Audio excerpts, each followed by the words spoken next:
That is because some of your teachers and peers have joined you on your journey.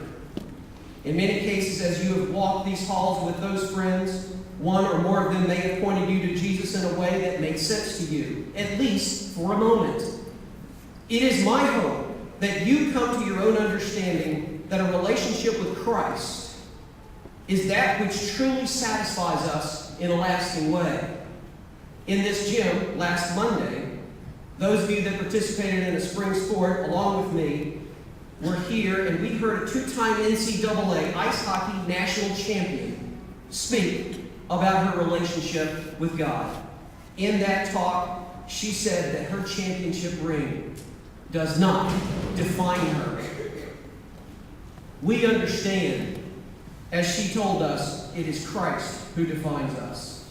Tuesday night, we heard from an alumnus who left here a decade ago and described her journey and how when she got to college in New York City, she was ready to use her covenant biblical education to go toe-to-toe in a debate with a Christian, only to be moved to visit her friend's church.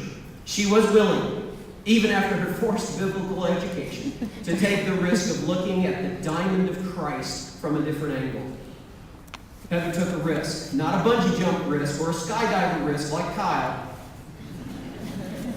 but an even scarier risk, one of seriously entering into a place of admitting that we may not know quite as much about everything as we think we do. As it has been discussed in class, you can't prove God's existence. And Taylor put it this way in his paper. Sorry if I get permission, Taylor. We have no cold, hard proof about God. Therefore, faith is necessary. Where faith is necessary, it is possible for doubt to enter in. We understand that. We've talked about that. I've told you before, and if you remember anything I've said, I hope you remember this. God is not afraid of your doubts, and He knows, as I'm continuing to learn, that our doubts can be a doorway into understanding Him in a clearer way than we could ever understand otherwise. Doubt can be a door to clarity. As I told some of you in class a few weeks ago, it was 25 years ago this August that I shook my fist in doubt and anger at God. I cried out to Him, "Why did you let my baby boy die?" God heard my anger and He heard my doubt. And so an hour or so later, He met me in a quiet moment. For in a small room on the top floor of a funeral home in a Victorian-era house overlooking downtown Roanoke, I stood looking at my little son in his tiny casket. In his hand was a booklet, just the size of a matchbook. It was open to these words: "For God so loved the world that He gave His one and only Son, that whoever believes in Him will not perish, but have everlasting life."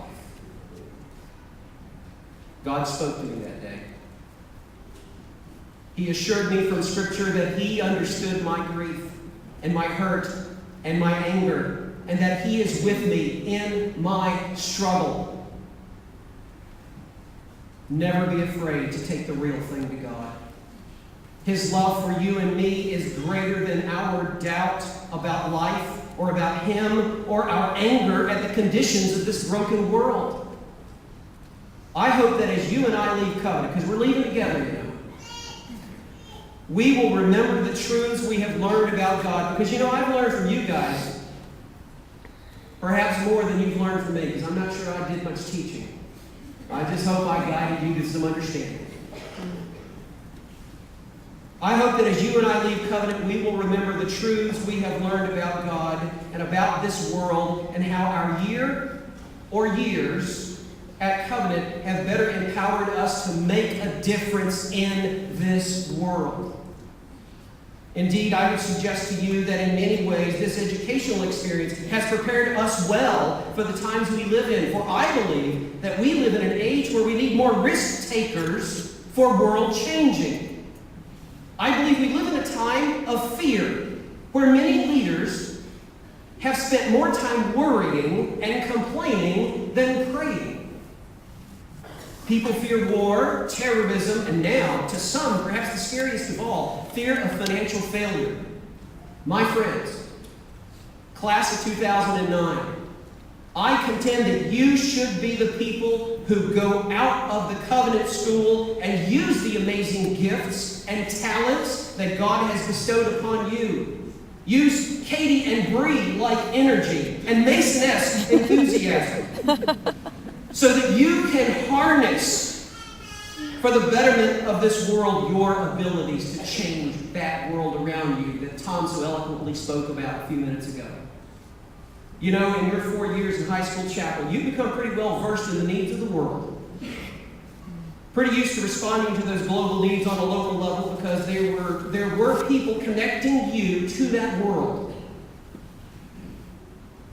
The world to which you would send your gifts, coats, canned food, shoe boxes of needed items, and sometimes even you would go to those places to serve. Whether it would be down that way to the Abundant Light Summer Camp, or over here to the Southwood Garden, or across the world to the deaf school in Vaud, Hungary. You have participated in social justice, at least in part because of your experience here at the Covenant School. So I stand before you one last time, urging you to use all that you have been given, all that you have accomplished in the past, and realize that this isn't an end. This is a foundation. This place, these people, these all around you who have and will support you, these are your launching pad. And you are ready for takeoff. Many have been in your shoes before. With all the potential that you do have, both in this gym and countless commencement exercises elsewhere. But they stalled on that launch pad. It's like Lewis said, neither will you go anywhere by looking at maps without going to sea. So why do we not set sail? Why do we sit on the launch pad? What's the problem?